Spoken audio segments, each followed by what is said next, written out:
If we can start with Jake, let me introduce you in more detail. Jake is the managing editor of Countries at the Crossroads. It's an annual survey of democratic governance in 70 strategically important countries around the globe.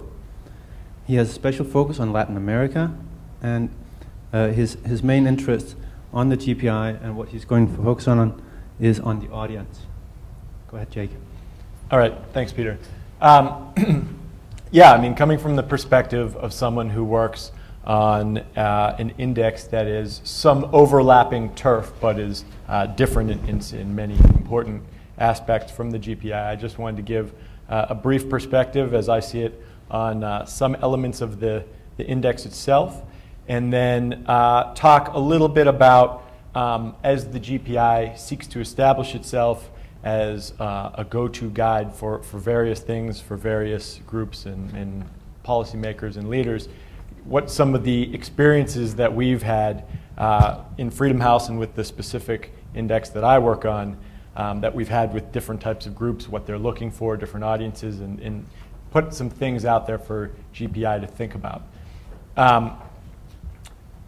First of all, I'd just like to say I admire your willingness to sit here and listen to all this volume of constructive criticism. I can't say that I've ever spent an entire day being told of all the things that we need to take into account before, so hats off to you. I won't go into too much detail about that stuff. To me, overall, the methodology to me appears to be fairly well constructed and fairly carefully thought out.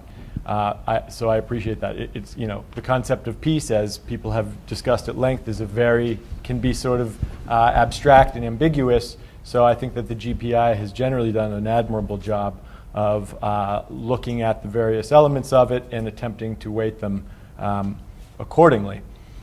Just to give a little bit of background on, on some of the other things about how you think about constructing all these indexes.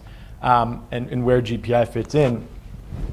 Freedom House publications, of which there are multiple, Countries at the Crossroads only being one of them, are all expert-driven assessments. So we have experts that give point scores to various questions, which are aggregated, which are reviewed by other advisors and aggregated at various levels to come up with a core score in various areas.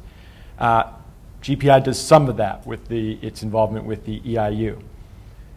The other main way that indexes are put together, of course, is with proxy indicators, where you look at specific things that, like homicide rates per 100,000, incarceration rates per 100,000, military spending as percentage of GDP. And while many indexes have chosen to go one route or the other, GPI has sort of mixed them together.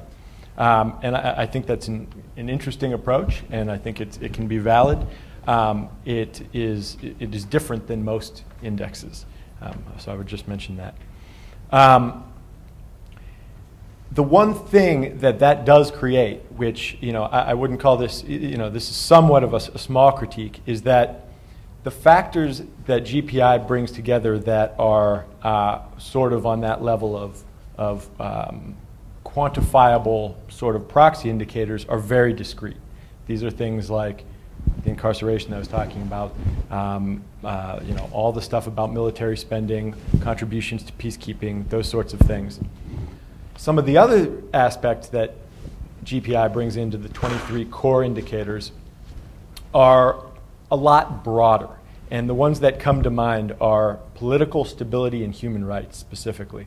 Part of this is a little bit parochial because I work for a human rights organization that considers that the most important thing, of course.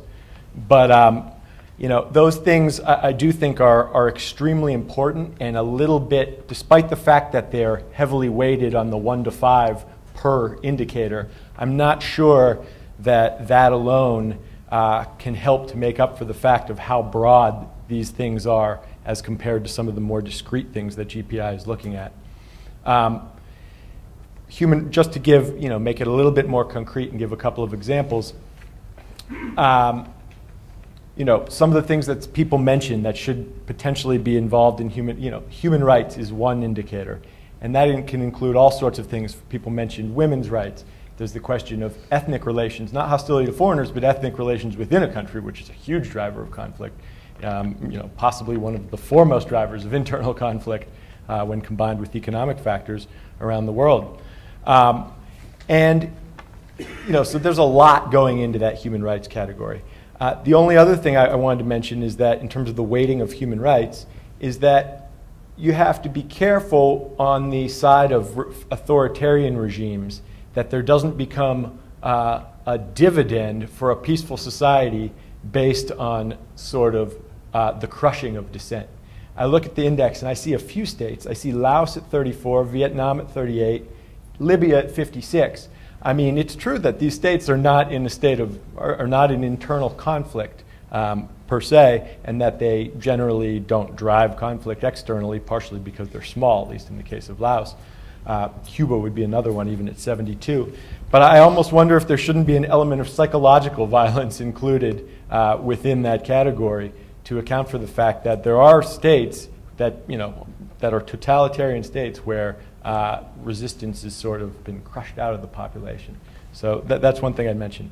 I'm going to get away from the constructive criticism for a minute, I just wanted to talk briefly about some of the, ways that GPI can think, things that it should think about as it considers audiences to reach out to.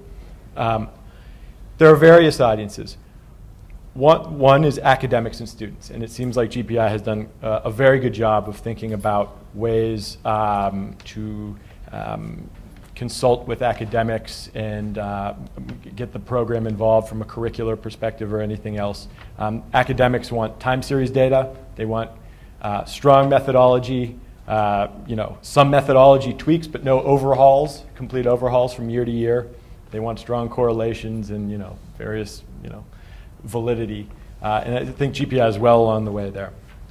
Another key audience, at least for most Freedom House publications and potentially for GPI, is donors. Donor agencies in particular. They like things that are discrete and concrete. And the concept of peace at the highest level is something that most donors are going to sort of skip right over and say, well, what can I think about more concretely? This gets into a broader thing, of course, which is that the issue of being diagnostic versus being prescriptive. Our Crunches at the Crossroads, the index that I run, and many other indexes that are sort of more focused on a particular thing, whether it's corruption or rule of law or democratic governance, as we call ours, specifically and explicitly state that we are diagnostic. And what we say is not necessarily meant to imply that you should do X, Y, Z in response. So it's not to say that these things shouldn't be used prescriptively, but you have to be careful to describe, when you're talking about the diagnosis that comes from the data and when you're moving into sort of more abstract prescriptive things. So in my brief remaining time, I'll just mention some of the ways this applies when talking to various audiences. Donors, especially national aid agencies, which at the end of the day makes up the bulk of donors, want to achieve things so that they look good in their, their rotation in a country or whatever. So they want low-hanging fruit. And GPI needs to think, I would say, quite a bit about how to apply the 23 core indicators to that audience. The 33 are a little bit more straightforward in terms of things like literacy rates and whatnot. The other two that I'll mention are local governments and civil society organizations. One thing that some people mentioned, and Freedom House tries to do a lot, is to put the data in the hands of local groups, to often NGOs, to allow them to use the data to pressure their own government. Say, this is where you're failing. If you care, we're going to assume you may or may not care about your citizens, but if you care about your international image, this is where you're getting hit. And these are the things that need to be improved upon. For local governments in general, I think it's important just to make sure that GPI bears in mind the politics at the highest levels when they're talking with local governments.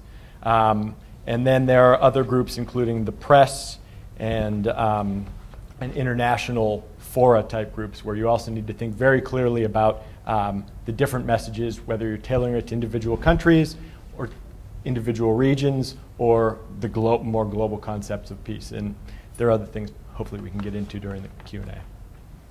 Thank you, Jake. Can you hear me on this microphone as well?